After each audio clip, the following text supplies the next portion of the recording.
мавсими нави чемпионати Тоҷикистон барои дастаи кӯктоши ноҳияи рӯдакӣ бо барор оғоз ёфт. Дар даври аввали чемпионат дастпарварони Раҳматулло Фузайлов дидори худро бо дастаи Регарта-даст мусовӣ пушти сар карданд, аммо дар даври дуюм бошад тими Сарафшанро бо ҳисоби 3-0 мағлуб сохтаву ҳамакнун бо касби 4 имтиёз дар зинаи шашуми ҷадвали мусобиқот ҷой гирифтанд. Рақиби дастаи кӯктош дар даври сеюми чемпионати Тоҷикистон байни дастаҳои Лигаи Олӣ ки охирин бозӣ дар ин давр ба шумор меравад, тими Хуҷанд мебошад. Баъд аз танаффуси чандрӯза дастпарварони Раҳматулло Фузайлов дубора ба тамринҳо баргаштаву талош доранд то дар ин рақобат низ пирӯзиро моли худ кунанд.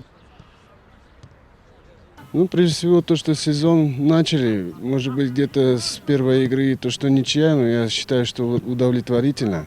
Ребята, в принципе, выполняют ту установку, которую дается им перед игрой.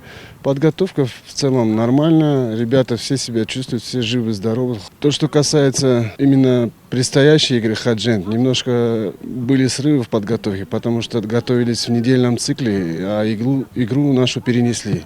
Из-за этого пришлось принести некоторые коррективы, немножко изменить подготовку, но я думаю, в целом в одинаковых условиях, что мы и Хаджент, я думаю, ребята готовы. Я думаю, завтра они дадут бой. Естественно, будем играть на победу.